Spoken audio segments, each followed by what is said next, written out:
ಪ್ರೀತಿಯಲ್ಲಿ ಖುಷಿಯಾಗಿರೋರ್ಕಿಂತ ಜಾಸ್ತಿ ಅಳ್ತಾ ಬದುಕ್ತಾ ಇರೋರು ತುಂಬಾ ಜನ ಇದ್ದಾರೆ. ಅಂಡ್ ಎಷ್ಟೋ ಜನ ಬಿಟ್ಟು ಹೋಗಿದ್ದಾರೆ ಅಂತ ಹೇಳ್ಬಿಟ್ಟು ಅಳೋರೇ ಜಾಸ್ತಿ ಇದ್ದಾರೆ. ಸೊ ಅಂಥವ್ರಿಗೋಸ್ಕರ ಇವತ್ತಿನ ವಿಡಿಯೋದಲ್ಲಿ ನಾನು ಮಾತಾಡ್ತಾ ಇದ್ದೀನಿ. ಸೊ ಯಾಕೆ ನೀವು ಅಷ್ಟು ಅಳ್ತಿದ್ದೀರಾ? ಯಾರೋ ಬಿಟ್ಟು ಹೋದ್ರು ಅಂತ ನೀವು ಇಷ್ಟು ಅಳ್ತಾ ಇದ್ದೀರಲ್ಲ, ನಿಮ್ಮ ಜೀವನದ ಎಷ್ಟು ಪ್ರೈಮ್ ಟೈಮ್ ಆ್ಯಂಡ್ ನೀವು ಆ ಹುಟ್ಟಿನ ಅರ್ಥ ಎಷ್ಟು ನೀವು ಕಳ್ಕೊತಿದ್ದೀರಾ ಅನ್ನೋದಕ್ಕೆ ಇವತ್ತು ನಿಮಗೆ 3 ಮುಖ್ಯವಾಗಿರ್ತಕ್ಕಂಥ ಟಿಪ್ಸ್ನ ಶೇರ್ ಮಾಡ್ತೀನಿ. ನೀವೇನಾದರೂ ಇನ್ನೊಬ್ಬರಿಗೋಸ್ಕರ ಅಳ್ತಾ ಜೀವನನ ಹಾಗೆ ತಳ್ಕೊಂಡು ಹೋಗ್ತಾ ಇದ್ರೆ ನೀವು ನೋಡಲೇಬೇಕು ಈ ವಿಡಿಯೋನ. ಓಕೆ, ಅದಕ್ಕಿಂತ ಮುಂಚೆ ಫಸ್ಟ್ ಟೈಮ್ ನಮ್ಮ ಚಾನಲ್ ನೋಡ್ತಾ ಇದ್ರೆ ಸಬ್ಸ್ಕ್ರೈಬ್ ಮಾಡ್ಕೊಳ್ಳಿ. ಆ್ಯಂಡ್ ಕೌನ್ಸಿಲಿಂಗ್ ಬೇಕಾ ಕಾಂಟ್ಯಾಕ್ಟ್ ಮಾಡಿ, ಬಟ್ ಫೀಸ್ ಇರುತ್ತೆ. ಸೊ ಸ್ಕ್ರೀನ್ ಮೇಲೆ ನಂಬರ್ ಹಾಕಿರ್ತೀನಿ. ಆ್ಯಂಡ್ ವಿಡಿಯೋ ಕೊನೆ ತನಕ ನೋಡಿ, ಸಬ್ಸ್ಕ್ರೈಬ್ ಮಾಡಿಕೊಂಡು ನೋಡಿ. ಓಕೆ, ಫಸ್ಟ್ ಪಾಯಿಂಟ್, ನೀವು ನೋಡಿ ಕಣ್ಣೀರು ಹಾಕ್ತಾ ಜೀವನನ ಹಾಗೆ ತಳ್ತಾ ಹೋದರೆ, ಯಾರೋ ನಿಮ್ಮನ್ನು ಬಿಟ್ಟು ಹೋಗಿದ್ದಾರೆ ಅಥವಾ ಅರ್ಥ ಮಾಡ್ಕೊಳ್ತಿಲ್ಲ, ಯಾರೋ ಸಾಥ್ ಕೊಡ್ತಿಲ್ಲ, ಯಾವುದೋ ಒಂದು ಕಾರಣ ಇರುತ್ತೆ ನೀವು ಅಳ್ಬೇಕಂದ್ರೆ, ಕರೆಕ್ಟ್ ಅಲ್ವಾ? ಸೊ ಫಸ್ಟ್ ಪಾಯಿಂಟ್ ನೋಡಿ, ನೀವು ಅಳ್ತಾ ಇರಬೇಕಾದ್ರೆ ನಿಮ್ಮ ಜೀವನದ ಜವಾಬ್ದಾರಿ ತೆಗೆದುಕೊಳ್ಳೋದಿಲ್ಲ, ಎಡುತ್ತಿದ್ದೀರಾ ಅಂತ ಅರ್ಥ. ಈಗ ಎಕ್ಸಾಂಪಲ್, ನೀವು ಯಾವುದೋ ಒಬ್ಬ ವ್ಯಕ್ತಿಗೋಸ್ಕರ ಅಳ್ತಿದ್ದೀರಿ, ಸಾಥ್ ಕೊಡ್ತಿಲ್ಲ ಅಥವಾ ಬಿಟ್ಟು ಹೋಗಿದ್ದಾರೆ ಅಥವಾ ಇನ್ನೇನೋ ಕಾರಣಕ್ಕೆ ಅಳ್ತಾ ಇದ್ದೀರ ಅಂದಮೇಲೆ ನೀವು ಎಷ್ಟು ಜವಾಬ್ದಾರಿ ನಿಮ್ಮ ಜೀವನದ ಬಗ್ಗೆ ತಗೊಳ್ತಿದ್ದೀರಾ, ಆ ವ್ಯಕ್ತಿ ಬಗ್ಗೆ ಆ ವ್ಯಕ್ತಿ ಜೀವನದ ಬಗ್ಗೆ ತಗೋತಿದ್ದೀರಾ? ಇಲ್ಲಿ ತುಂಬಾ ಪ್ರಾಕ್ಟಿಕಲ್ ಆಗಿ ಯೋಚನೆ ಮಾಡಿ. ಯಾರಿಗೋಸ್ಕರ ಅಳ್ತಿದ್ದೀರಿ? ಆ ವ್ಯಕ್ತಿಗೋಸ್ಕರ ಅಳ್ತಾ ಇದ್ದೀರಿ. ಆ ವ್ಯಕ್ತಿ ನಿಮ್ಮ ಲೈಫಲ್ಲಿ ಎಷ್ಟು ನಿಮಗೆ ನ್ಯಾಯ ಕೊಡೋಕೆ ಸಾಧ್ಯ? ಥಿಂಕ್ ಮಾಡಿ ಕೂತ್ಕೊಂಡು. ಸರಿ, ಓಕೆ, ನ್ಯಾಯಯುತವಾಗಿದ್ದಾರೆ, ಓಕೆ. ಆದರೆ ಅಳ್ತಾ ಹೋದರೆ ಯಾವುದು ಆಗಬೇಕು ಅಂತ ನೀವು ಯೋಚನೆ ಮಾಡ್ತೀರಲ್ಲ, ಸರಿ ಸಾಥ್ ಕೊಡಬೇಕು, ಜೊತೆಗಿರಬೇಕು, ಬಿಟ್ಟು ಹೋಗಬಾರ್ದು, ಒಳ್ಳೆ ರೀತಿಯಲ್ಲಿ ಇರಬೇಕು ಅಂತ ನೀವು ಬಯಸ್ತಾ ಇದ್ದೀರಿ. ಅದನ್ನು ಕಣ್ಣೀರು ಹಾಕೋದ್ರ ಮುಖಾಂತರ ವಿನಾಕಾರಣ ಸಮಯ ವೇಸ್ಟ್ ಮಾಡ್ತಾ ಇದ್ರೆ ಅದು ಸರಿ ಹೋಗುತ್ತಾ ನಿಮ್ಮ ಕಣ್ಣೀರಿಂದ? ನೀವು ಕೇಳ್ಕೊಳ್ಳಿ, ಪ್ರಾಂಪ್ಟಾಗಿ ಕೇಳ್ಕೊಳ್ಳಿ, ಹಾನೆಸ್ಟಾಗಿ ಕೇಳ್ಕೊಳ್ಳಿ. ನಾನು ಸುಮಾರು ಜನ ಕೌನ್ಸಿಲಿಂಗಲ್ಲಿ ಬರ್ತಾರೆ, ಕಣ್ಣೀರು ಹಾಕ್ತಾರೆ. ಅವರನ್ನು ಹೊರಗಡೆ ಹೋಗುತ್ತೆ, ನಿಜ, ಇಲ್ಲ ಅಂತ ಹೇಳ್ತಿಲ್ಲ. ಆದರೆ ಕಣ್ಣೀರು ಹಾಕಿ, ಕಣ್ಣೀರಿಗೂ ಒಂದು ಬೆಲೆ ಇದೆ. ಎಷ್ಟು ಹಾಕ್ಬೇಕು ಅಷ್ಟು ಹಾಕ್ಬೇಕು.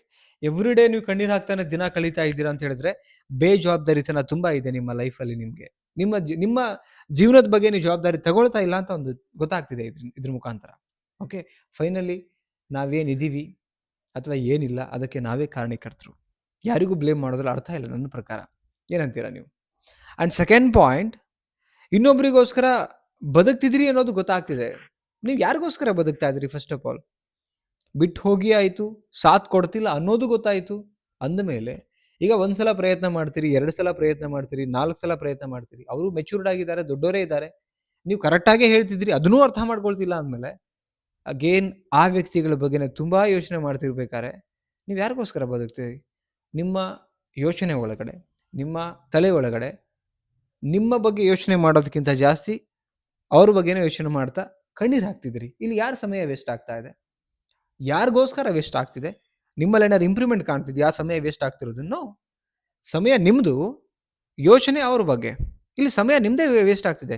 ಸಮಯನ ಹಾಗೆ ಕಳೀತಾ ಇದ್ದೀರಾ ಅಂತ ಹೇಳಿದ್ರೆ ಅರ್ಥ ಮಾಡ್ಕೊಳ್ಳಿ, ನೀವು ನಿಮಗೋಸ್ಕರ ಬದುಕ್ತಾ ಇಲ್ಲ, ಇಲ್ಲಿ ಇನ್ನು ಯಾವುದೋ ವ್ಯಕ್ತಿಗೋಸ್ಕರ ಬದುಕ್ತಾ ಇದ್ದೀರಿ.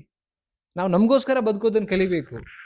ನಮಗೆ ಈಗ ಉದಾಹರಣೆಗೆ ಹೇಳ್ತೀನಿ, ನಮ್ಮ ಫಿನಾನ್ಷಿಯಲ್ ರೇಂಜ್ ಯಾವ ಲೆವೆಲ್ಗಿದೆ, ನಮ್ಮ ನೆಮ್ಮದಿ ಎಷ್ಟು ಚೆನ್ನಾಗಿದೆ, ಎಷ್ಟು ಕರೆಕ್ಟಾಗಿ ಬದುಕ್ತಿದ್ದೀವಿ, ನಮ್ಮ ಲೈಫಲ್ಲಿ ಇನ್ನೇನು ಬೇಕು, ನಮಗೆ ನಾವೆಲ್ಲಿಗೆ ರೀಚ್ ಆಗಬೇಕು, ಇದೆಲ್ಲ ನಾವು ಡಿಸೈಡ್ ಮಾಡಬೇಕಂದ್ರೆ ಸಮಯನೇ ಎಷ್ಟು ಚೆನ್ನಾಗಿ ನಾವು ಬಳಸ್ಕೊತಾ ಇದ್ದೀವಿ ಅನ್ನೋದು ಮೇಲೆ ಹೋಗುತ್ತೆ.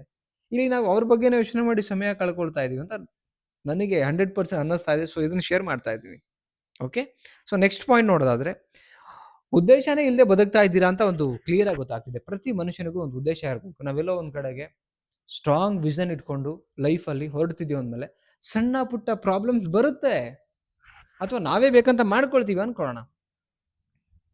ಸೈಡಿಗೆ ಬಿಸಾಕಿ ಪ್ರಾಬ್ಲಮ್ನ ಸೈಡ್ ತೆಗೆದು ಆಚೆ ಇಡಿ, ನಿಮ್ಮ ವಿಷನ್ ಕಡೆ ಹೊರಡಿ, ನಿಮ್ಮ ಏನು ಇಂಟೆನ್ಷನ್ ಮೇಲೆ ಹೊರಡಿ, ಅಲ್ಲಿಗೆ ಕೆಲಸ ಮಾಡಿ ಅಲ್ಲ.